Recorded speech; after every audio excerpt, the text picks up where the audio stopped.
आज की वीडियो में हम एक क्वेश्चन सॉल्व करने वाले हैं जो recently Codeforces round 906 rated for division 2 में आया था। तो सबसे पहले प्रॉब्लम स्टेट में समझते हैं। तो प्रॉब्लम का नाम है बी क्विंसलॉ लव स्ट्रिंग। तो क्वेश्चन हमें क्या है कि हमारे पास दो स्ट्रिंग्स गिवन होगी, string S and string T. तो हमें क्या है कि जो दोनों स्ट्रिंग्स हैं वो बाइनरी स्ट्रिंग्स होगी, मतलब उनके अंदर से जो करेक्टर्स है वो या फिर 0 होगा या फिर 1 होगा। और क्वेश्चन हमें क्या है कि एक स्ट्रिंग के लेंथ की गुण तब होती है जब उसमें कोई भी दो एडजेसेंट एलिमेंट्स इक्वल ना हो। ठीक है, मतलब कि अगर कोई भी दो एडजेसेंट एलिमेंट है तो वो कभी भी इक्वल नहीं होने चाहिए उस के लेंथ की स्ट्रिंग के अंदर।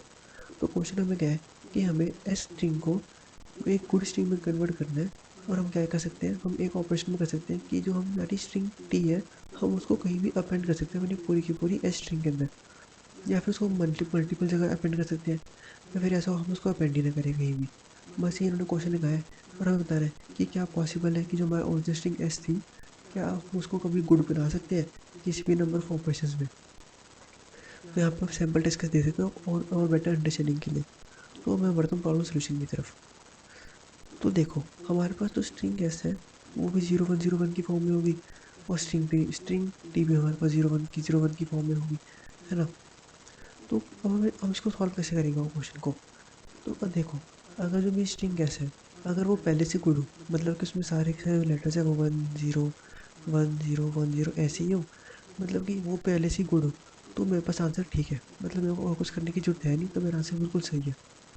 मतलब मेरे पहले से स्ट्रिंग अगर एस मेरी ठीक हो तो मेरे को आंसर में कुछ और करने की जरूरत नहीं है। सेकंड, अगर मेरे पास स्ट्रिंग एस खराब है, ठीक है, तो मतलब क्या मुझे उसको टी की मदद से ठीक करना होगा, है ना।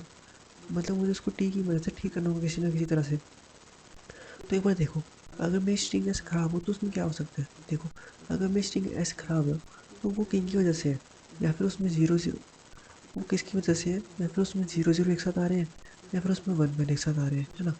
यही तो ऐसी चीज़ें जिनके कारण जो मेरी स्ट्रिंग है वो खराब हो रही है ना। तो मतलब समझ पा रहे हो कि मैं क्या क्या चाहता हूँ। मतलब या फिर देखो उसमें जीरो जीरो एक साथ आ रहा हो या फिर उसमें वन वन एक साथ आ रहा हो, इन्हीं दो रीजन के कारण मेरी जो स्ट्रिंग है वो एक गुड एरे नहीं बन पा रही, या गुड स्ट्रिंग नहीं बन पा रही। तो उसको मैं कैसे ठीक कर सकता हूँ। उसको ठीक करने का ये जरिया है कि जो मेरी स्ट्रिंग टी है उसकी कुछ कंडीशन होगी, कि क्या मेरी स्ट्रिंग टी उस कंडीशन को सेटिस्फाई कर पा रही है या नहीं कर पा रही। वो कौन सी कंडीशन है। अगर देखो, जो मेरी स्ट्रिंग टी है उसके जो फर्स्ट और लास्ट लेटर है वो हमेशा इक्वल होना चाहिए, ठीक है, ज़ीरो या फिर ज़ीरो। अगर देखो, अगर मेरी स्ट्रिंग टी के फर्स्ट और लास्ट लेटर इक्वल नहीं हुए तो मैं कभी भी उसको टी की मदद से कभी भी सेव नहीं बना पाऊंगा, है ना। मतलब टी की मदद से मैं इसको कभी भी ठीक नहीं बना पाऊंगा। ये देखो, एस के अंदर जो खराब, ये दोनों, ये एस के अंदर जो खराब आ रही थी वो इन दोनों कॉन्फ़िगरेशंस की वजह से मेरी एस गुडेरी नहीं बन पा रही थी। तो अगर इनको मेरे को ठीक करना है तो इनके बीच में मुझे कुछ ऐसी स्ट्रिंग डालनी पड़ेगी सच दैट, अगर देखो वन वन था तो मतलब ऐसा कुछ होना चाहिए सच दैट इधर भी जीरो आ जाए और इधर भी जीरो आ जाए, तभी जो मेरी रिजल्टिंग स्ट्रिंग है वो मेरी ठीक बन पाएगी, है ना। अगर देखो ये मेरा जीरो और ये मेरा वन है, देखो ये फिर मेरा फिर से खराब हो गया, मतलब जिसको मैं ठीक करने चला था मैंने वापस उसको फिर से रिपीट कर दिया। तो देखो एक कंडीशन तो ये है कि जो मेरी स्ट्रिंग टी है उसके जो फर्स्ट और लास्ट लेटर है वो हमेशा इक्वल होना चाहिए, आइदर वो जीरो जीरो हो या फिर वो मेरे पास वन वन हो। ठीक है, अब सबको चीज़ समझ आ चुकी हो। अगर देखो, पहली कंडीशन तो ये होगी कि वो उसके दोनों स्टार्टिंग के लेटर सेम हो, उसकी स्टार्टिंग और एंडिंग लेटर सेम होने चाहिए। सेकंड ये कि स्ट्रिंग टी भी अपने आप में कोई गुड स्ट्रिंग होनी चाहिए। इसके बाद कंडीशन, इस कंडीशन के बाद, मतलब अगर वो जीरो जीरो से स्टार्ट और एंड हो रही है तो उसके बीच कुछ जीरो वन ऐसी कुछ कॉम्बिनेशन आनी चाहिए। या फिर अगर वो वन वन से स्टार्ट और एंड हो रही है तो इसका मतलब वो जो मेरी फाइनल टी स्ट्रिंग होनी चाहिए वो कुछ वन जीरो वन, या फिर जीरो वन एक और भी लगा सकता हूँ, या फिर सिर्फ वन जीरो वन, ऐसी कुछ स्ट्रिंग बननी चाहिए। तभी मैं ऐसी एक ख़राब कॉन्फ़िगरेशन के बीच इसको डालकर इसको ठीक कर सकता हूँ, है ना। तो देखो, आपको तो समझ आएगा जो स्ट्रिंग टी है वो इनमें से कोई एक स्ट्रिंग टी होगी, तभी मैं ख़राब वाली एस को ठीक कर सकता हूँ। पहली कंडीशन तो ये कि उसका फर्स्ट और लास्ट लेटर सेम होना चाहिए। सेकंड ये कि वो अपने आप में खुद भी एक गुड सवेरे गुड स्ट्रिंग होनी चाहिए। अब देखो नेक्स्ट स्टेप क्या होगा क्वेश्चन का। नेक्स्ट स्टेप ये होगा कि मैं एस में एडिट करूँगा, ठीक है। नेक्स्ट स्टेप होगा कि मैं एस में एडिट करूँगा और चेक करूँगा कि जो मेरी दो इक्वल एडजेसेंट इंडेक्स आ रहे हैं, अगर देखो अगर वो ज़ीरो ज़ीरो हुए और जो मेरी स्ट्रिंग टी का जो फर्स्ट लेटर अगर वो वन हुआ, अगर वो वन से स्टार्ट हुआ, तो मतलब मैं इस वाले पेयर को ठीक कर सकता हूँ। मतलब देखो वो जो मेरी स्ट्रिंग टी है वो स्टार्ट मेरी 1 से हो रही है, एंड भी मेरी 1 से हो रही है, और मैंने ये भी चेक कर लिया कि वो मेरी गुड है कि नहीं है। बस अब मैं इसको बीच में डाल दूंगा। देखो मेरी सपोज जो मेरी स्ट्रिंग टी है वो मान लो कुछ ऐसी है 101, और जो मेरी स्ट्रिंग है वापस ऐसे। तो देखो जो रिजल्टिंग ये स्ट्रिंग बन रही है ये गुड बन रही है।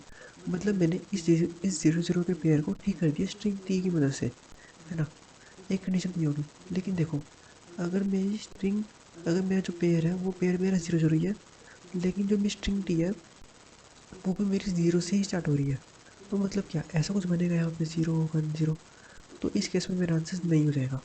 मतलब देखो जिससे मेरी स्ट्रिंग टी शुरू हो रही है और जौन सा पेयर मेरा ख़राब है वो दोनों इन्वर्स होने चाहिए। बस अपनी लास्ट कंडीशन यही है। बस ये इसी क्वेश्चन की कंडीशंस। तो मैं आपको फिर से एक बार रिपीट कर दूँ तो फर्स्ट ये, अगर मेरी स्ट्रिंग एस अपने आप में खुद एक ठीक है मतलब गुड से पहले है तो मेरा आंसर येस है। अगर नहीं है तो मैं चेक करूँगा कि जो मेरी स्ट्रिंग टी है उसके फर्स्ट और लास्ट लेटर सेम है कि नहीं है। अगर वो दोनों सेम है तो जो मेरी स्ट्रिंग टी है वो अपने आप में खुद भी एक गुड एरे होनी चाहिए। अगर वो गुड एरे भी है तो मैं चेक करूँगा अपनी स्ट्रिंग केस के अंदर। मैं स्ट्रिंग केस में फिर से आऊँगा और आइटरेट करूँगा। अगर जो सा मेरा खराब वाला पेयर है, अगर मेरा खराब वाला पेयर 0 0 का है और मेरी स्ट्रिंग टी 1 से शुरू हो रही है तो मतलब मैं उस पेयर को ठीक कर सकता हूँ। सेकंड ये कि अगर वो 0 0 ही है मेरा खराब वाला पेयर, लेकिन जो मेरी स्ट्रिंग टी है वो मेरी 0 से स्टार्ट हो रही है, तो मैं इस केस में कभी उसको ठीक नहीं कर पाऊँगा।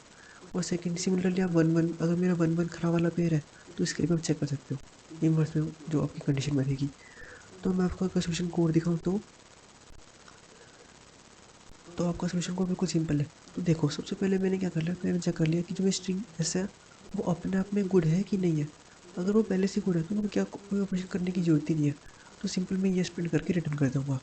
सेकंड ये कि जो मेरी स्ट्रिंग की अगर लेंथ में देखो अगर मेरी जो टी है, अगर मेरा टी की लेंथ जो है वो मेरी हमेशा, अगर टी की लेंथ मेरी हमेशा ऑड या इवन हुई तो मैं कभी उसको ठीक नहीं करूँगा। और सेकंड ये अगर मेरी स्ट्रिंग टी का फर्स्ट और लास्ट लेटर सेम नहीं है तो मतलब मैं कभी भी कोई फ़ायदा नहीं है स्ट्रिंग टी यूज़ करने का। इसका मतलब देखो 0 1 को कहाँ इंसर्ट करोगे सच दैट आपको 0 0 का पेयर ठीक हो जाए, फिर आपको 1 1 का पेयर ठीक हो जाए।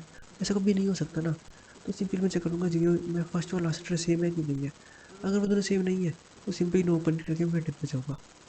मैं क्या करूँगा, मैं अपने फर्स्ट लेटर निकाल लूँगा अपनी जो मेरी टी स्ट्रिंग का है, और चेक करूँगा कि जो मेरी टी जो स्ट्रिंग है वो खुद में वैलिड है कि नहीं है। मतलब जो हर एक करेक्टर, हर एक एडजेसेंट करेक्टर उसका नॉट इक्वल होना चाहिए। अगर किसी केस में मेरा T string he not valid हो गई तो मैं सिंपली उस केस में भी नो ओपन करके रिटर्न कर जाऊँगा। अब लास्ट कंडीशन कि देखो जिस पॉइंट पे मेरा एस जो मेरा कंडीशन को सेटिस्फाई नहीं कर रही मैं उस पॉइंट में चेक करूँगा। अगर जो मेरा करेक्टर 0 है और मेरी जो स्ट्रिंग की जो मेरा उसको जो मेरी स्ट्रिंग को ख़राब बना रहा है, अगर वो दोनों करेक्टर सेम है तो मैं सिंपल नो रिटर्न कर दूंगा। और सिमिलरली 0 के लिए भी और 1 के लिए, मतलब देखो मेरे जो मेरा ख़राब वाला वो है वो भी 0 0 है, और जो टी स्ट्रिंग है वो भी मेरी 0 1 0 कुछ ऐसी है। तो मैं कभी भी आंसर नहीं बना पाऊँगा। तो इन दोनों केसेस में 0 के लिए और 1 के लिए मैं नो प्रिंट करके भाग जाऊँगा। और लास्ट में क्या, मैं सिंपली मैंने सारी कंडीशन चेक कर लिया है। अगर अगर ये कहीं पे भी नहीं फंसा तो मतलब मेरा आंसर येस है। तो मैं लास्ट केस में सिंपल एक्सप्लेन कर दूँगा। तो यही थी इस प्रॉब्लम का सॉल्यूशन और रिलेशन। अगर आपको वीडियो अच्छी लगी हो तो आप मेरे चैनल को सब्सक्राइब करना ना भूलना। अगर आपको कोई भी डाउट हो तो मेरे को कमेंट सेक्शन में ज़रूर पूछ सकते हो। So till this chat for the next one, thank you.